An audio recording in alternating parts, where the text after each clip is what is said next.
Hey, morning. It's Sunday morning and I've just popped on here, do a little video very quickly because I've got to go and visit my mum in hospital, which is a bit sad, this afternoon. So I've just popped on here to have a little chat and talk about horsemanship a little bit because I've been watching some videos that pop up. I think I've started a bit of an algorithm. These videos pop up on Facebook Reels, things like that, and I've started to think, because they keep popping up, all different ones, but they're kind of the same subject. So what's coming up, you might have seen them, is people that are going out with their horses and they've got like a head cam on or a camera here, whatever, it doesn't matter. They've got their cameras and they're going out, and what we're getting to see on their videos is the horse doing a behaviour for whatever reason and how that rider then reacts to that and how they deal with that.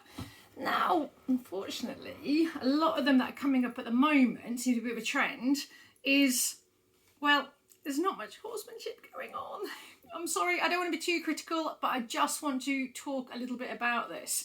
So what I'm seeing is these videos, and let's say the rider's going out and the horse sees something and the horse starts to spook at that thing. So the horse starts doing the behaviour, they're looking at it, their ears go, and it's just a little bit there to start with. Oh, hold on a minute, what's that? A little spook to the side. And the rider, they start up with their voice, and their voice sounds a bit like this. They say quite quickly, no, Minty, no, don't you dare, Minty, no, oh, don't you dare.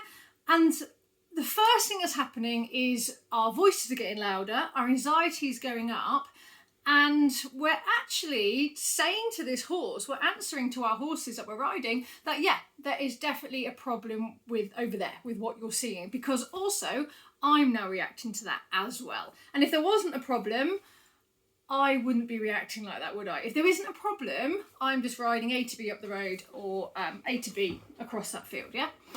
So the voice starts to get louder, the anxiety level goes up, and all the horse is hearing in that moment is no. They're hearing the rider shout louder and louder and louder.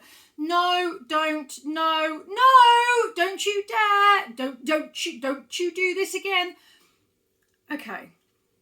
But the problem you've got there is, where's the instruction? We know you don't want the horse to spook or rear or whatever at this object, let's say. We know that, that's obvious.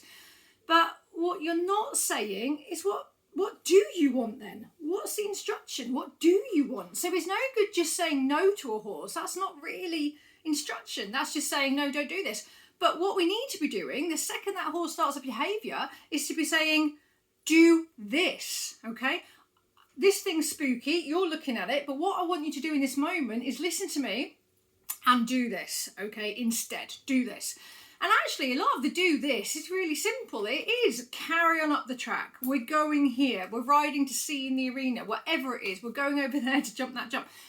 But I'm purposeful. I distract the horse from whatever he's looking at or she's looking at. I distract the horse very quickly and I remind the horse to listen to me. In that moment, I'm actually calm. I'm reassuring my horse by saying, look, I've got this and I've got you. Remember, I've only ever said to my horses, I've got this and I've got you. It's a big old thing here. I'm always saying to my horses, I've got this and I've got you. Because when I'm out and I really need the horse to believe me at this moment, I've got this and I've got you, the horse is really used to me saying that, okay? It's not the first time when I'm out on a hack or on the road or whatever, in a bit of a, maybe a tricky situation, that I'm saying to the horse, okay, I've got this, I've got you, right? That's way too late, because the horse needs to actually believe you. But if I've practiced that every single day with my horse from day one, I've said, hey horse, this is me. I know what I'm doing. I'm confident. I've got this. Don't you worry. You can just relax, because, you know, I'm taking you out to, we're doing things that are in our comfort zone. Remember, we always work with bite sizes. We're ready. We're all right. And everything's going to be okay, right? And the horse can just think, oh, thank God for that. Phew, somebody knows what they're doing. Right, brilliant. Because that thing over there, I'm not sure what it is, but you've just told me, my rider, it's okay. And actually, I might still be a bit like this. I might still be a little bit dancing around a bit, but I've got an instruction from my rider to carry on doing the job I was doing.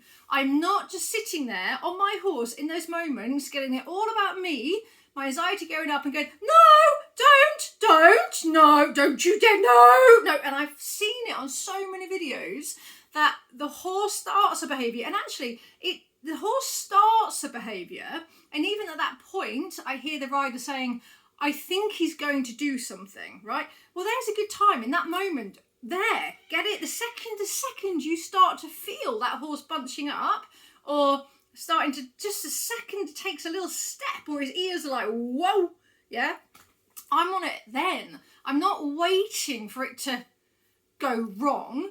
I'm on the case then. I'm saying, okay, we've got a bit of the horse is asking a few questions. It's not happy about something.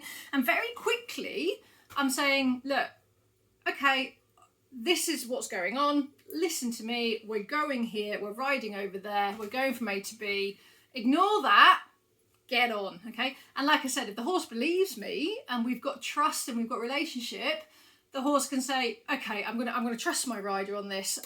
They know the human world. I'm sure this is all okay.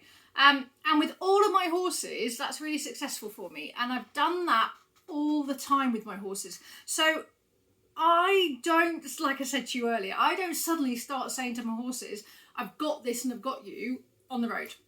Yeah, it's way too late. I'm doing it every second I'm with my horse. So when I go up to the field and I get my horse out of the field, yeah, I'm authoritative, I'm the leader, and I'm saying to my horses how I want things to go. So I don't want my horse to barge me out of the gate. I don't want the horse to snatch grass over here when I'm trying to lead him down to the yard. When I tie my horse up, I don't want the horse to be squishing me against the wall this way, then this way. I'm trying to take the rug off and he's dancing around. I'm trying to wash the mud off his feet and he won't stand still. Because if all that part of the morning is the horse not listening to you, so the horse is just doing anything it wants because it's like, I don't even know who you are, right? I'm just going to do what I want.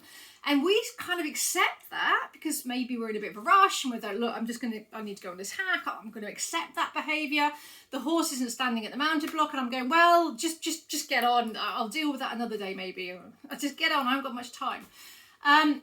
We've already set that ride up. We've already said to the horse how that ride's going to go. When you went up to the field, you've already said to the horse today, or forever, how things are going to go. You're saying, it's all right, you don't have to listen to me. Do what you like, do anything. Who am I anyway? You know, I'm just that rider on your back. Don't worry about me. Do what you like, okay? But when the horse does a behaviour, we're actually getting really cross with the horse and we're shouting, we're saying, no, don't, no. And the horse is saying, I've never actually heard you say anything before, yeah? Because all this morning, you've just been doing what you like. So you can't start shouting at your horse instruction. Well, you're not shouting instruction, you're just shouting no. You can't start shouting at your horse in a louder voice and grabbing the reins and having a fight with your horse, because this is way too late. We shouldn't even be in that situation. We shouldn't be in that situation. So I avoid those situations because I fundamentally believe in bite sizes. As you know, groundwork for me is 80% of it and ridden is 20%. So groundwork is 80%, ridden 20%. If my groundwork isn't absolutely spot on and the horse is listening to me, we walk nicely from the field, we go through gates politely and nicely. My horse can pick his feet up for me to pick the feet out nicely. He stands when I wash his feet off. When I tie the hay net up, he waits for me to finish tying the knot. There's nothing worse than a horse trying to pull the hay. All this stuff really matters. All those little things really matter because you're teaching the horse about you and that you're teaching your horse your rules. These are my rules because you're 600 kilos a horse. If we follow your rules, we're going to be in trouble potentially. It's a big animal. And I know the human world and I'm just saying to my horses, do you know what? I've got this and I've got you.